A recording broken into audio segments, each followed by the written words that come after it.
Hi, I'm Tanner Monteirth. I'm 18. I am a BYU MDT major, which is musical dance theater, and I will be talking about Aristotle.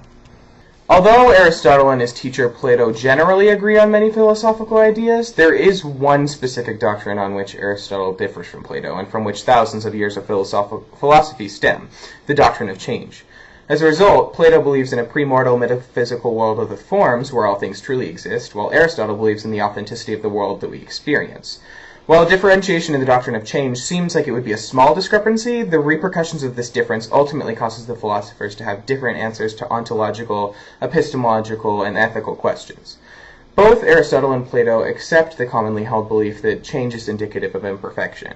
After all, if something makes a change that ultimately makes it better, it would be inconceivable to say that it was perfect in the first place. Likewise, if something makes a change that ultimately makes it worse, then it's no longer perfect. While Plato and Aristotle agree on this basic philosophy, they differ ontologically in what they view as unchanging.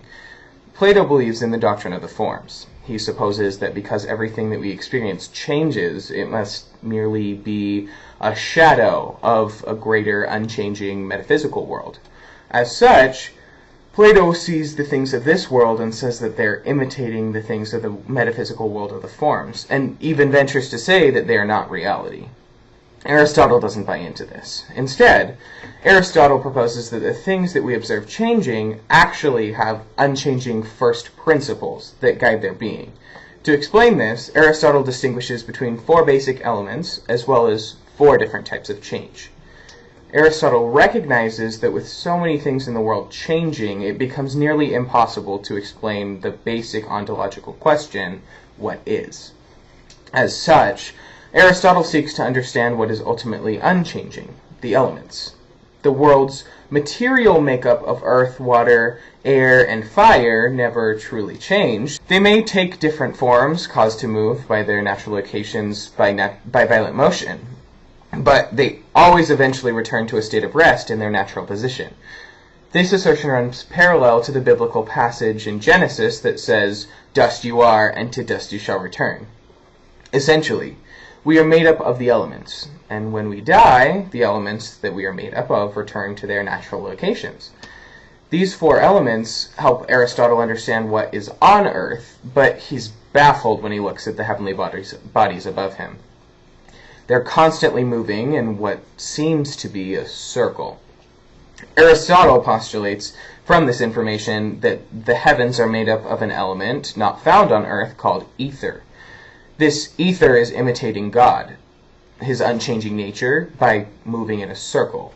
A circle begins and ends at the same point, causing the least possible amount of movement or change to occur. Aristotle asserts that the heavens are imitating God's unchanging nature as a way to express love to him. From this assertion, we get the commonly used expression, "love makes the world go round." Aristotle's understanding of the elements helps him explain what there is that is unchanging, but it only explains that change happens because of the material that a thing is made out of. Aristotle postulates that there are three other causes of change that we must understand to be able to answer ontological questions. The first cause, which has already been discussed, is the material cause. The material cause attributes change to the material makeup of an object. For example, we would say that a mirror breaks because it is made of glass, and glass is breakable. The second cause, known as the formal cause, deals with change that is a result of the form that the matter takes. For instance, we do not say that a car runs because it is made of metal. We say that a car runs because of the form that that metal takes, or the systematic way in which the matter operates together. The third cause Aristotle identifies is the efficient cause. The efficient cause is attributed to outside forces acting on something, forcing it to change. For example, if we ask the previous question about the car running, we could attribute the formal cause to a mechanic who took all the parts of the car and placed them systematically together so that the engine would run properly. One agent that Aristotle identifies as something that brings about change is the unmoved mover. The unmoved mover, or God, is something that we cannot necessarily see, but that we trust is there, causing change, but not changing himself. Aristotle says that it is a common misconception that the unmoved mover is causing change through the efficient cause. God is perfect and therefore unchanging. If he were to even move, he would cease to be perfect, and thus cease to be God. Instead, it is our love of God that causes us to make decisions actualizing our potential, which we believe to be in accordance with his will. Aristotle's fourth cause, known as the final cause, is the most complex of all the causes. This cause attributes change to an innate factor inside all things that is end-directed. For example, a human being stops growing because they've reached a point in life where they no longer grow. They do not stop growing because of the material they're made out of, for they were made of the same material when they grew in the first place. Likewise, they do not stop growing because of an outside agent that is forcing them to stop growing. They simply stop growing because of an innate and directed quality that they have. Aristotle's fourth cause helps us better understand change. However, the final cause requires a greater explanation. What is this and directed quality? To explain the final cause, Aristotle makes the distinction between being in actuality and being in potentiality. We are each born in the form of a baby. That is our actual being. However, we know by experience that babies grow to become adults. This cannot be a result of the matter with which they are formed, or an outside force acting upon them, because eventually they stop growing, even if they are in the same environment and receiving the same nourishment.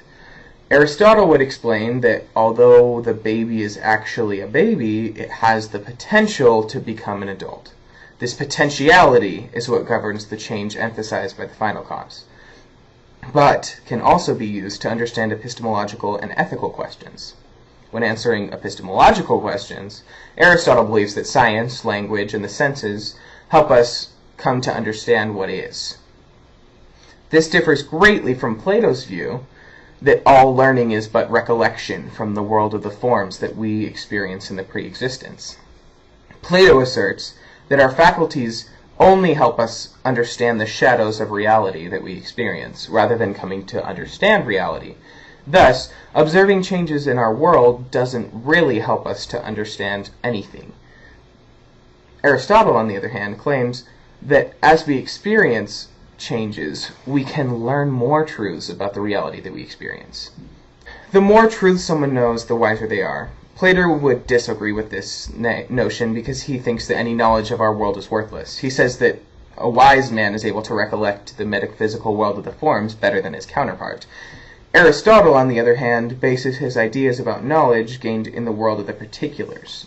According to Aristotle, a theoretically wise person is someone who has a plethora of knowledge that they have gained through experience, while a practically wise person takes said knowledge and chooses to actualize the potentiality presented by their mind in a given situation. For example, a practically wise doctor does not only know the medical principles, but he is able to sit with a patient, diagnose them, and actually help improve their health. With this knowledge of practical wisdom, we would then ask the question, is it always right to exercise practical wisdom? After all, we must actively choose to apply our wisdom. What then governs choice? The answer is simple. Change. Plato expects that those who are wise will act correctly in every instance. Simply having unlimited knowledge of the world of the forms makes a person perfect.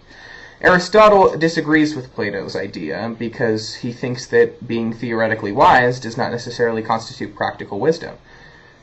He proposes that we must change our minds to become perfect. Nous, which is mind, determines what we will do out of the potentiality that we have. As we continue to make decisions, our nous provides us with choices that complement our past choices. As such, we cannot be born a perfect person, but we can become perfect through diligent work and training of our minds.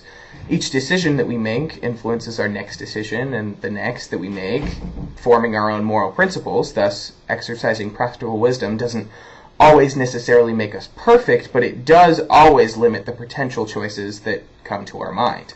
If the world had followed the philosophy set by Plato, we would all accept that the world that we exist in is not real. We'd suppose that our knowledge is gained by remembering a perfect pre-existence, and furthermore, we would operate under the assumption that perfection is only attainable when we decide that all knowledge that we gain from observing the world with the particulars is worthless. Because Aristotle decided to think about change in a different way, he was able to dispel these theories, significantly influencing future schools of thought and ultimately changing the way that we view the world today. It is possible, that similar conclusions could have been drawn without Aristotle's influence, but there's no telling how long it would have taken to advance to where we are now if Aristotle had not questioned his mentor.